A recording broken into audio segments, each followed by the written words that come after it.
السلام عليكم ورحمة الله وبركاته. أهلا ومرحبا بكم وحلقة جديدة من جوه الجول مع يحيى. امبارح في الدوري المصري كان في مباراة مهمة ما بين النادي المصري ونادي الزمالك، وانتهت المباراة بفوز كبير لنادي المصري 3-2 على نادي الزمالك بعد أن كان متقدم نادي الزمالك 2 لا شيء. قدر ان النادي المصري يعمل الريمونتادا ويعود الى المباراة مرة اخرى، بل كمان ويفوز على نادي الزمالك بنتيجة 3-2. تشكيل النادي المصري بما انه اصحاب الارض والجمهور. عصام ثروت في حراسة المرمى. خط الظهر عمرو السعداوي، عماد ابو بكر، اسلام ابو سليمة، احمد عماد. في نص الملعب عندنا حسين السيد وعمرو موسى والياس جلاسي وعبد الرحيم دغموم واسلام عطية ومحمد جريندو. اما نادي الزمالك فتشكيله كان مكون من محمد صبحي في حراسة المرمى، عبد الله جمعة في خط الظهر من ناحية الشمال، اتنين في القلب محمود الونش ومحمود شبانة، وناحية اليمين عمر جابر.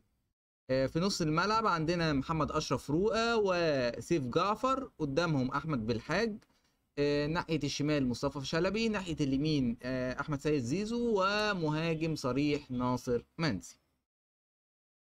المباراة أحداثها كانت سريعة جدا، ففي الثانية 13 وهو يعتبر أسرع هدف في الدوري المصري هذا الموسم، بل يعتبر أسرع هدف عكسي في تاريخ الدوري الممتاز. في الثانية 13 كورة من ناحية اليمين لعبها بالعرض سيف فاروق جعفر، يحط فيها رجله ولا أحسن مهاجم عماد أبو بكر يحطها على يمين الحارس عصام ثروت، محرزا الهدف الأول لنادي الزمالك. ثم في الدقيقة 21 مصطفى شلبي من ناحية الشمال عدى من واحد والتاني ودخل جوه منطقة الجزاء. رفع عينه كده لقى ناصر منسي جاي من خلف للامام، اداهاله حطها وان تاتش. ناصر منسي بشماله على شمال الحارس عصام ثروت، محرزا الهدف الثاني لنادي الزمالك. ثم سريعا في الدقيقة 25 ينفرد محمد جريندو بمحمد صبحي بعد لوب باص عالمي لحسين السيد. ودى محمد جريندو إلى الانفراد كامل بمحمد صبحي اللي يحطها على شمال صبحي، محرزا الهدف الأول للنادي المصري. ينتهي الشوط الأول بنتيجة تقدم نادي الزمالك 2-1 على النادي المصري. الشوط الثاني كلام تاني. ففي الدقيقة 60 كورنر من ناحية الشمال يلعبها بيمينه الياس الجلاصي بالعرض، طبعا واضح انها جملة متفق عليها. يدحرجها كده بدماغه محمد جريندو من الزاوية القريبة للزاوية البعيدة على حدود السكس يارد، يلعبها بدماغه مرة واحدة اسلام ابو سليمة داخل المرمى على شمال صبحي، محرزا الهدف التعادل لنادي المصري. ثم في الدقيقة 87 وكورة من ناحية اليمين عدى بيها حلوة قوي حسام جريشة البديل. كابتن حسام حسن عمل تبديلات يمكن يعني أتت بثمارها في هذا اللقاء وقلبت اللقاء رأسا على عقب. فبنزول حسام جريشة بيعدي بكرة من ناحية اليمين حلوة قوي وينفرد بمحمد صبحي، يطلع عليه محمد صبحي يلعبها على 6 يارد لعبده يحيى البديل الآخر اللي يستلمها كده بشماله ويحطها في المرمى الخالي، محرزا الهدف الثالث وهدف الفوز لنادي المصري.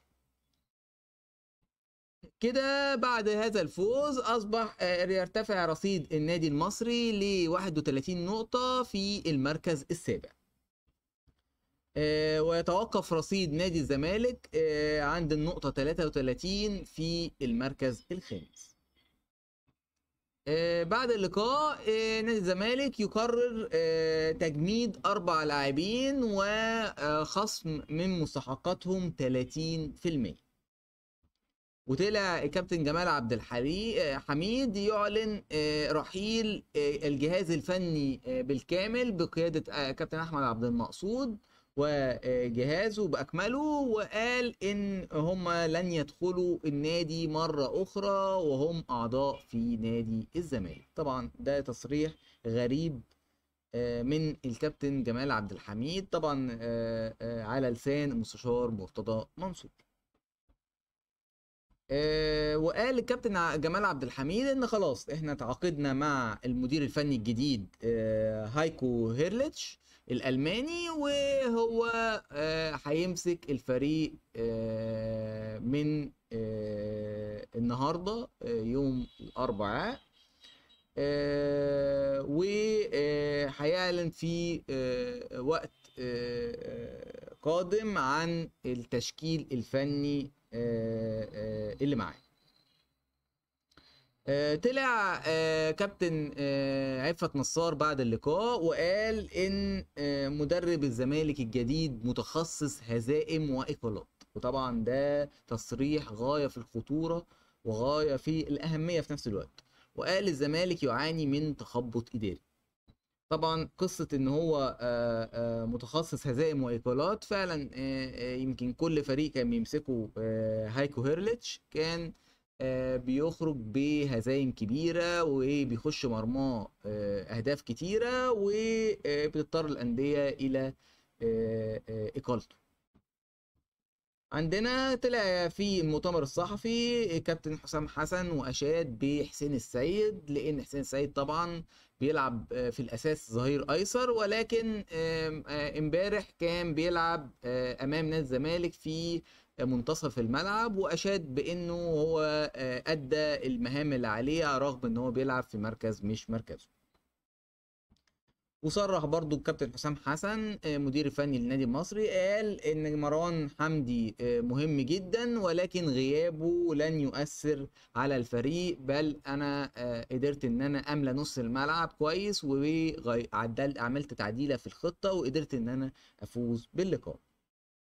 امبارح كان في مباراة مهمة جدا في الدوري الانجليزي ما بين تشيلسي وليفربول، وانتهت بالتعادل السلبي بدون اهداف.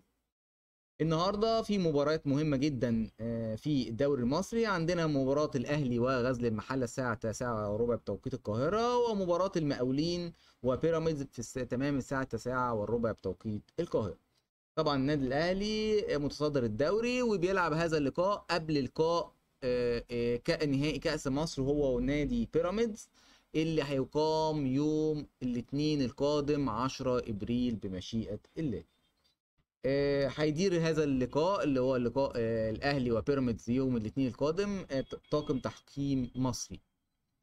النهارده برضو في لقاء مهم جدا وهو لقاء العودة ما بين برشلونة وريال مدريد في كأس اسبانيا.